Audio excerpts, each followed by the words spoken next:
Hello students, welcome to all. তো আজকে আমরা যেটা পড়বো সেটা হচ্ছে তোমাদের ক্লাস 9-এর ভৌত বিজ্ঞানের খুব ইম্পর্টেন্ট একটা চ্যাপ্টার, সেটা হচ্ছে পরমাণুর গঠন।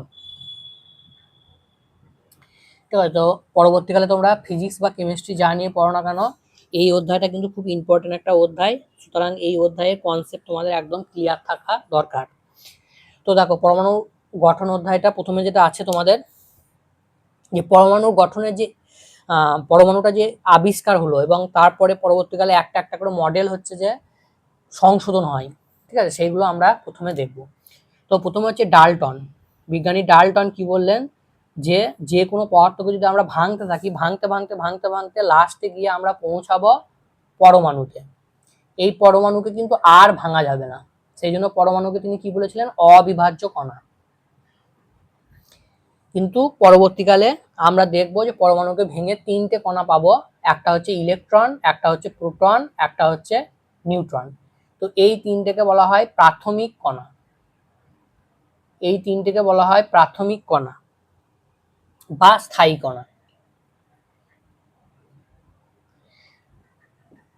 এরপরে আমাদের যেটা করতে হবে সেটা হচ্ছে উইলিয়াম কুকসের এক্সপেরিমেন্ট, যেখানে তিনি ক্যাথোড রশ্মি বলে একটা রশ্মি হচ্ছে আবিষ্কার করেছিলেন। ঠিক আছে, তো এক্সপেরিমেন্টটা জানা দরকার, কিন্তু এখান থেকে সেরকম ডাইরেক্ট কোনো কোশ্চেন আসবে না। যে কোশ্চেন আসছে সেটা আমি বলে দিচ্ছি, একটাই কোশ্চেন আসছে, সেটা কি সেটা বলে দিচ্ছি। তো তিনি কি করলেন, এরকম একটা নল নিলেন, এই নলটার নাম দেওয়া হয় মক্ষণ নল। মক্ষণ নল, ঠিক আছে। তো সেখানে তিনি কি করলেন, এখানে একটা প্লেট দিলেন, যে প্লেটটা কোনো একটা তড়িৎ সোর্সের পজিটিভের সঙ্গে কানেক্ট, নেগেটিভের সঙ্গে কানেক্ট করলেন। নেগেটিভের সঙ্গে যেটা কানেক্ট থাকে তাকে আমরা কি বলি, ক্যাথোড। আর এইখানে একটা পজিটিভ প্লেট দিলেন, ঠিক আছে। তো এটা পজিটিভের সঙ্গে যোগ যোগ করলেন, তাহলে এটাকে আমরা বলবো অ্যানোড। আর এর ভেতরে যে বায়ু ছিল, সেটা বায়ু নিষ্কাশন যন্ত্রের সাহায্যে কি করলেন, সব বায়ুটাকে বাইরে বের করে দিলেন। এইবার এই দুটোর মধ্যে একটা উচ্চ বিভব পার্থক্য তিনি সৃষ্টি করলেন। ঠিক আছে, এর ফলে কি হলো, তিনি দেখলেন যে এখান থেকে কিছু অদৃশ্য রশ্মি এই যে দেওয়ালটা আছে এইখানে এসে একটা সবুজ রঙের প্রতিপ্রবাহ হচ্ছে সৃষ্টি করছে। এইখানে তিনি একটা সবুজ রঙের প্রতিপ্রবাহ দেখতে পেলেন, কিন্তু এই রশ্মিটা অদৃশ্য রশ্মি। এইবার এই যে রশ্মিটা বেরোলো, এর যে ধর্ম সেটা কিরকম ধর্ম, সেটা করার জন্য তিনি দুটো কিছু এক্সপেরিমেন্ট করলেন আরো। সেটা কি না, তিনি একটা এই রশ্মিটাকে তড়িৎ ক্ষেত্রের মধ্যে দিয়ে পাঠালেন। তড়িৎ ক্ষেত্র মানে কি, দুটো প্লেট থাকবে, একটা হচ্ছে প্লাস, একটা হচ্ছে মাইনাস। এইবার এরকম করে পাঠিয়ে দিচ্ছেন, তিনি দেখছেন যে এটা প্লাসের দিকে কিন্তু বেঁকে যাচ্ছে। তাহলে এখান থেকে তিনি সিদ্ধান্তে এলেন যে এটা হচ্ছে অবশ্যই ঋণাত্মক আধান, ঋণাত্মক আধান হবে অবশ্যই। ঠিক আছে, আর দেখা গেল কি যে এটাকে যদি আমরা চৌম্বক ক্ষেত্রের মধ্যে দিয়ে পাঠাই, তাহলে সেটা উত্তর মেরুর দিকে হচ্ছে বিক্ষিপ্ত হবে। চুম্বকের যে নর্থ পোল বা উত্তর মেরু আছে তার দিকে হচ্ছে বিক্ষিপ্ত হবে। তো এর থেকে পরবর্তীকালে ক্যাথোড রশ্মিকে বলা হলো যে, এখান থেকে কোশ্চেনটা আসছে যে ক্যাথোড রশ্মি কি। তো ক্যাথোড রশ্মি হচ্ছে ক্ষুদ্র ক্ষুদ্র ইলেকট্রনের হচ্ছে সমষ্টি। এবং পরবর্তীকালে বিজ্ঞানী স্টনি এর নাম দিয়ে দিলেন ইলেকট্রন কণা। ইলেকট্রন কণা। এখান থেকে যে কোশ্চেনটা আসছে সেটা হচ্ছে ক্যাথোড রশ্মি কি। এর পরবর্তীকালে আর একজন বিজ্ঞানী এলেন, তার নাম হচ্ছে থমসন। ইনি আর একটা পরমাণুর গঠনের মডেল দিলেন, এটাকে বলা হয় পাম পুডিং মডেল। তো সেখানে তিনি কি বলছেন, এরকম একটা তরমুজ রয়েছে, তরমুজের ভিতরে যেমন বীজগুলো থাকে তেমনি এরকম ধনাত্মক আধান রয়েছে, এবং তার ভেতরে ইলেকট্রনগুলো তরমুজের বীজের মতো হচ্ছে যে এরকম করে গাঁথা আছে। তো এই মডেলটাকে বলা হয় পাম পুডিং মডেল। কিন্তু পরবর্তীকালে এই মডেলটারও আবার সংশোধনের দরকার হয়ে পড়ে, এবং লাস্ট যেটা প্রচুর পরিমাণে অ্যাকসেপ্টেবল হয় সেটা হচ্ছে রাদারফোর্ডের পরমাণু মডেল। তো রাদারফোর্ডটাকে এই জন্য ভালো করে পড়তে হবে, এখান থেকে কোশ্চেনও আসবে। রাদারফোর্ড। তো রাদারফোর্ডের পরমাণু মডেল করার জন্য তার যে এক্সপেরিমেন্টটা ছিল সেটা আমরা আগে দেখব। তিনি এইখানে কি নিয়েছিলেন, একটা তেজস্ক্রিয় রশ্মি নিয়েছিলেন, একটা তেজস্ক্রিয় সোর্স নিয়েছিলেন, ঠিক আছে। তেজস্ক্রিয় কি সেটা আমি পরে আসছি। এখন দেখো এরকম তেজস্ক্রিয় একটা সোর্স নিয়েছিলেন, আর এইখানে একটা স্লিট দিয়েছিলেন। স্লিটের কাজ কি, যে যেটা বেরোবে সেটাকে হচ্ছে সরু করে পাস করবে, একটা সরু লাইন দিয়ে পাস করবে। এরপরে এই রশ্মিটা এরকম একটা গোল্ড ফয়েল, এখানে একটা কি নিয়েছিলেন, গোল্ড ফয়েল মানে সোনার পাত, সেই সোনার পাতের উপর তিনি ফেললেন এবং তার চারপাশে একটা ডিটেক্টর তিনি এরকম করে লাগিয়ে দিলেন। মানে এই যে রশ্মিটা পাঠালেন সেটা এখানে ক্যাপচার হচ্ছে কিনা সেটা তিনি অনুসন্ধান করবেন। তো এখানে কি হলো, যে এই রশ্মিটা ছিল আলফা রশ্মি, ঠিক আছে, এটাও মনে রাখবে, এটাও আছে, এটা হচ্ছে আলফা রশ্মি যার আধানটা হচ্ছে ধনাত্মক। এইবার তিনি কি দেখলেন, যে বেশিরভাগ রশ্মি হচ্ছে এই পাতটাকে ক্রস করে হচ্ছে উল্টো দিকে চলে আসছে বেশিরভাগ রশ্মি, আর কিছু রশ্মি কি হচ্ছে এরকম করে বেঁকে যাচ্ছে, আর সব থেকে অল্প রশ্মি কি হচ্ছে যে পাতে যাচ্ছিল সেই পাতেই কি হচ্ছে ফিরে চলে আসছে, যে পাতে যাচ্ছিল সেই পাতেই কিন্তু ফিরে চলে আসছে, এইদিকে আর যাবে না। সেটা কিন্তু খুব অল্প সংখ্যক রশ্মি। তো এখান থেকে তিনি তিনটে গুরুত্বপূর্ণ সিদ্ধান্ত দিলেন, যে তিনটে সিদ্ধান্ত খুবই ইম্পর্টেন্ট। প্রথম সিদ্ধান্ত কি, যে বেশিরভাগ হচ্ছে যে এরকম করে ভেদ করে চলে যাচ্ছে, তাহলে এর থেকে তিনি বললেন যে পরমাণুর বেশিরভাগ অংশই হচ্ছে ফাঁকা। 2 নম্বর কি দেখলেন, যে কিছু অংশ বেঁকে যাচ্ছে, বেঁকে যাওয়া মানে কি, নিশ্চয় কোনো জায়গায় ধনাত্মক আধান আছে, ধনাত্মক আধান নিশ্চয় কোনো জায়গায় পরমাণুর রয়েছে। কেননা ধনাত্মক আধান যদি না থাকে, ধনাত্মক আধান যদি না থাকে তাহলে এটা বেঁকবে কি করে, কেননা এই যে আলফা কণা এটা তো ধনাত্মক আধান যুক্ত, তাহলে একমাত্র ধনাত্মক কণাই পারে যেটাকে বিকর্ষণ করে বেঁকিয়ে দিতে। এখান থেকে বেরোচ্ছে পজিটিভ আর এখানে রয়েছে পজিটিভ, তাহলে বিকর্ষণ করলে এটা বেঁকে যাওয়ার সম্ভাবনা রয়েছে। তাহলে এখান থেকে তিনি কি বললেন, যে এখানে কোনো একটা জায়গায় পজিটিভ রয়েছে। আর 3 নম্বর কি বললেন, যে খুব অল্প সংখ্যক কণা যে পথে যাচ্ছিল সেই পথেই হচ্ছে ফিরে চলে আসছে, তার মানে 180 ডিগ্রি ডিফ্লেকশন হচ্ছে। 180 ডিগ্রি ডিফ্লেকশন থেকে তিনি কি বললেন, বা 180 ডিগ্রি বিক্ষেপণ হচ্ছে, সেখান থেকে তিনি কি সিদ্ধান্ত দিলেন, যে পরমাণুর খুব কম অংশে ধনাত্মক আধানটা কেন্দ্রীভূত আছে, সেটার নাম দেওয়া হয়েছিল পরবর্তীকালে নিউক্লিয়াস। তাহলে নিউক্লিয়াস কে আবিষ্কার করলেন, এটাও জেনে রাখা দরকার, যে রাদারফোর্ড। ঠিক আছে, তাহলে নিউক্লিয়াসটা কিন্তু খুব কম জায়গা জুড়ে একটা হচ্ছে ঘনত্বযুক্ত একটা অঞ্চল, কিন্তু তার সাইজটা কিন্তু খুব কম। পরমাণুটা যদি এরকম বড় হয়, নিউক্লিয়াসটা এরকম ছোট্ট বড় নিউক্লিয়াস। বুঝা গেছে? এই তিনটে সিদ্ধান্ত তোমাদের ভালো করে হচ্ছে পড়তে হবে। বেশ,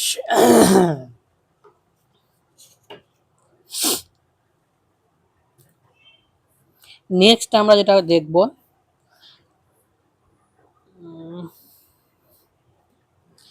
এইবার রাদারফোর্ডের পরমাণু মডেল। তো রাদারফোর্ডের পরমাণু মডেলটা কিরকম, তিনি বললেন যে এরকম একটা পরমাণুর কেন্দ্রে একটা ধনাত্মক আধানযুক্ত অঞ্চল রয়েছে, যেটার নাম দেওয়া হলো নিউক্লিয়াস। 2 নম্বর পয়েন্ট কি না, এরকম করে নিউক্লিয়াসের চারিদিকে ঋণাত্মক আধানযুক্ত ইলেকট্রনগুলো এর চারিদিকে বৃত্তাকার কক্ষপথে ঘুরছে, এই দুটো তিনি বললেন। এবং এখানে দেখো যে বৃত্তাকার কক্ষপথে যদি ঘুরতে হয় তাহলে এই দিকে একটা বল হচ্ছে কাজ করবে, বৃত্তাকার পথে ঘুরলেই সর্বদা একটা বল অবশ্যই দরকার হয়, এই বলটাকে আমরা বলি অভিকেন্দ্র বল।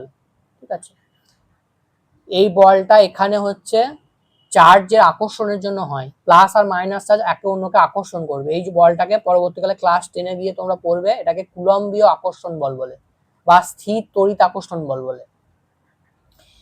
তাহলে এইটা যদি এইদিকে টানে তাহলে নিশ্চয় বাইরের দিকে একটা কোনো বলও কাজ করতে হবে, নাহলে তো এটা এর উপর এসে পড়ে যাবে টেনে নিলে। তাহলে বাইরের দিকেও একটা বল কাজ করে, সেটাকে বলা হয় কেন্দ্রাতিক বল, কেন্দ্রাতিক বল। ঠিক আছে, এখান থেকে এই কনসেপ্টটা একটু ক্লিয়ার রাখবে। তাহলে দেখো এই বলটা আর এই বলটা একে অন্যকে ব্যালেন্স করে দেওয়ার জন্য এটা কি হচ্ছে, একটা নির্দিষ্ট কক্ষপথে এরকম করে ঘুরতে থাকবে, এদিকে যতটা টানবে এদিকে ঠিক ততটাই টানবে। এর ফলে কি হবে, এদিকেও সরবে, ইলেকট্রনটা এদিকেও সরবে না এদিকেও সরবে না, এই স্থির কক্ষপথে এইভাবে ঘুরতে থাকে। আর একটা জিনিস এখান থেকে ইম্পর্টেন্ট মনে রাখবে, যে কোনো বস্তুকণা যদি বৃত্তাকার কক্ষপথে ঘোরে তাহলে তো অবশ্যই তার সেন্টারের দিকে বা কেন্দ্রের দিকে একটা বল কাজ করবে, সেই বলটাকে বলা হয় অভিকেন্দ্র বল। পরমাণুর নিউক্লিয়াসের ব্যাসটা হচ্ছে 10⁻⁻15 মিটার। ইম্পর্টেন্ট কোশ্চেন অনুযায়ী ইম্পর্টেন্ট, মনে রাখবে। বেশ, এইবার রাদারফোর্ডের পরমাণু মডেলের ত্রুটি। রাদারফোর্ডের পরমাণু মডেলের ত্রুটি হচ্ছে যে আমরা কি বলতে পারি যে এরকম করে যদি কোনো নিউক্লিয়াসের চারিদিকে ইলেকট্রন ঘুরতে থাকে তাহলে তড়িৎ চুম্বকীয় তত্ত্ব, পরবর্তীকালে তোমরা পড়বে, তড়িৎ চুম্বকীয় তত্ত্ব অনুসারে কোনো আধান যদি এরকম করে ঘুরতে থাকে তাহলে সে ক্রমশ হচ্ছে যে তার তড়িৎ চুম্বকীয় বিকিরণ করবে। এর ফলে কি হবে, তড়িৎ চুম্বকীয় বিকিরণ করার ফলে তার এনার্জি হচ্ছে যে কমে যাবে বা শক্তির হচ্ছে হ্রাস ঘটবে। তাহলে শক্তির হ্রাস করলে এর গতিবেগও কমে যাবে। এর ফলে কি হবে, এই যে ঘুরছিল এ কি হবে, আস্তে আস্তে এরকম এরকম এরকম করে ঘুরতে ঘুরতে আস্তে আস্তে দুর্বল হয়ে নিউক্লিয়াসের উপর হচ্ছে আছড়ে পড়বে। তাহলে এইটা রাদারফোর্ডের পরমাণু মডেলের ত্রুটি, যে ত্রুটিটা পরবর্তীকালে বিজ্ঞানী নিলস বোর এসে দূর করবেন।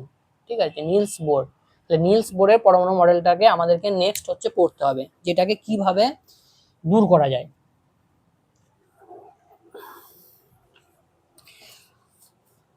তো নিলস বোর কি বললেন যে প্রথমেই তিনি এসে বললেন যে ইলেকট্রনগুলো যে কোনো কক্ষপথে ঘুরতে পারবে না, একটা নির্দিষ্ট কক্ষপথে ঘুরবে। তো সেই কক্ষপথগুলোকে তিনি নাম দিলেন সুস্থিত কক্ষপথ, এবং সেইগুলোকে আমরা এন নাম্বার দিয়ে ডিনোট করব। এনটাকে বলা হয় মুখ্য কোয়ান্টাম সংখ্যা। ঠিক আছে, এটা কি জিনিস এখন জিজ্ঞাসা করো না, কারণ এটা অনেক উঁচু ক্লাসে বা 11-12 তোমাদের রয়েছে। মুখ্য কোয়ান্টাম সংখ্যা, এটা দিয়ে কি করবে, কক্ষপথগুলোকে আমরা ডিনোট করব, মানে কক্ষপথ কত নম্বর কক্ষপথ হচ্ছে সেরকম। এনটা 1 থেকে শুরু হবে, 2, 3 পরপর পরপর এইভাবে চলতে থাকবে। তাহলে এই যে কক্ষপথে যখন ঘুরছে, তাহলে 1 নম্বর স্টেটমেন্ট বোঝা গেল যে বৃত্তাকার কক্ষপথে, নির্দিষ্ট বৃত্তাকার কক্ষপথে ইলেকট্রনগুলো ঘুরবে, যেগুলোকে আমরা মুখ্য কোয়ান্টাম সংখ্যা দিয়ে চিহ্নিত করব, যেখানে এন এর ভ্যালু হচ্ছে 1, 2, 3। এন যদি 1 হয় সেটাকে আমরা বলবো কে কক্ষপথ, এন যদি 2 হয় তাহলে সেটা হয়ে যাবে এল, এন যদি 3 হয় তাহলে সেটা হয়ে যাবে এম, কে এল এম এন, এইভাবে পরপর পরপর পরপর চলতে থাকবে। এইবার দ্বিতীয় স্টেটমেন্ট কি, দ্বিতীয় স্টেটমেন্ট বলছেন যে তিনি এই যে সুস্থির কক্ষপথে যতক্ষণ তারা ঘুরবে ততক্ষণ পর্যন্ত তারা কোনো তড়িৎ চুম্বকীয় শক্তি গ্রহণও করবে না বা বিকিরণও কিন্তু করবে না। ঠিক আছে, তাহলে তড়িৎ চুম্বকীয় কোনো বাইরে থেকে কোনো শক্তি বিকিরণ এবং শোষণ কিন্তু সে করবে না। এটা হচ্ছে সেকেন্ড স্টেটমেন্ট। আর থার্ড স্টেটমেন্ট কি বলছে, এটাকে আমাকে একটু ছবি আঁকতে হবে। ঠিক আছে, আমরা সেকেন্ডটাকে আরেকটু বোঝার চেষ্টা করি, নাহলে তোমাদের পরে বুঝতে একটু অসুবিধা হতে পারে। ধরো এই রকম নিউক্লিয়াস রয়েছে, ঠিক আছে, এইটা হচ্ছে 1 নম্বর কক্ষপথ, এইটা হচ্ছে 2 নম্বর কক্ষপথ, এইটা হচ্ছে 3 নম্বর কক্ষপথ, এইভাবে চলতে থাকবে। বুঝা গেছে তাহলে কক্ষপথটা। এবার 3 নম্বরটা বলি। 3 নম্বরটা কি বলছে যে উচ্চতর শক্তি স্তর থেকে যদি নিম্নতর শক্তি স্তরে কোনো ইলেকট্রন নেমে আসে, তাহলে সেক্ষেত্রে বাইরে থেকে এরকম করে তড়িৎ চুম্বকীয় বিকিরণ হচ্ছে বাইরে বের করে দেবে। ঠিক আছে, তড়িৎ চুম্বকীয় বিকিরণ বাইরে এরকম করে বের করবে যদি উচ্চতর শক্তি স্তর থেকে নিম্নতর শক্তি স্তরে নেমে আসে। আর যদি উল্টোটা হয়, যদি আমাদেরকে কোনো নিম্ন শক্তি স্তরের ইলেকট্রনকে উচ্চ শক্তি স্তরে পাঠাতে হয়, তাহলে আমাদেরকে কি করবে, বাইরে থেকে শক্তির হচ্ছে দিতে হবে, এটাকে বলা হয় শক্তির শোষণ। তাহলে শক্তির শোষণ হলে সেক্ষেত্রে ইলেকট্রনটা কি হবে, নিম্নতর শক্তি স্তর থেকে উচ্চতরতে উঠে যাবে। আর যদি উচ্চতর শক্তি স্তর থেকে নিম্নতর শক্তি স্তরে নেমে আসে, তাহলে সেক্ষেত্রে হচ্ছে তড়িৎ চুম্বকীয় বিকিরণ বের করে দেবে। তাহলে বোঝা গেছে 3টে পস্টুলেট, 3টে যে বিবৃতি রয়েছে সেটা খুবই ইম্পর্টেন্ট, ভালো করে তোমরা পড়বে। এইবার আমরা তেজস্ক্রিয়তাটা একটু বলবো, কারণ তেজস্ক্রিয়তা তোমাদের বই একটু রয়েছে। ঠিক আছে, তেজস্ক্রিয়তা জিনিসটা কি, তেজস্ক্রিয়তা হচ্ছে এখানে 3টে কণা তোমাদের পড়তে হবে, আলফা, বিটা, গামা। তেজস্ক্রিয়তা মানে পরমাণুর নিউক্লিয়াস থেকে, পরমাণুর যে নিউক্লিয়াস রয়েছে সেখান থেকে কিছু বিকিরণ বের হয়, আলফা, বিটা, গামা। আলফাটা হচ্ছে ধনাত্মক আধানযুক্ত, এটা হচ্ছে ঋণাত্মক, আর এটা হচ্ছে যে কোনো আধান থাকে না। গামাটাকে আমরা এইভাবে লিখবো 0, 0, বিটাটাকে আমরা এইভাবে লিখবো 0, 1, আর আলফাটাকে আমরা এইভাবে লিখবো হিলিয়াম 24 এবং এর আধানটা ডবল চার্জ। ঠিক আছে, তাহলে এইটা আলফা বিটা গামা। নিচেরটা কি বোঝায়? নিচেরটা বোঝায় আধান, নিচেরটা বোঝায় আধান আর এইটা বোঝায় ভর। ঠিক আছে, তাহলে নিচেরটা বোঝায় আধান আর এইটা বোঝায় ভর। তাহলে এই কোটা তোমাদের একটু জেনে রাখতে হবে, আলফা বিটা গামা জিনিসটা কি।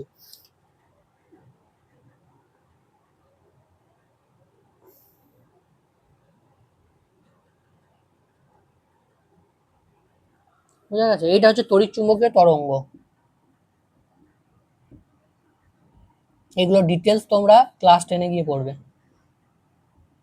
তড়িৎ চুম্বকীয় তরঙ্গ।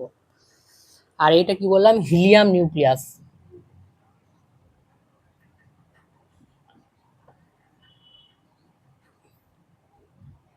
আর এইটা হচ্ছে ইলেকট্রন।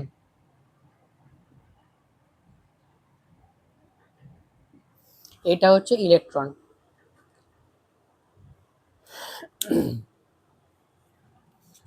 এরপরে নেক্সট ক্লাসে আমরা ইলেকট্রন, প্রোটন, নিউটনের মধ্যে প্রথমে তুলনা করব এবং তারপরে তোমাদের পারমাণবিক সংখ্যা এগুলো নিয়ে ডিটেলস আলোচনা করবো, যেটা খুবই ইম্পর্টেন্ট। তো আজকে ক্লাসটা এতটা বললেই থাকলো।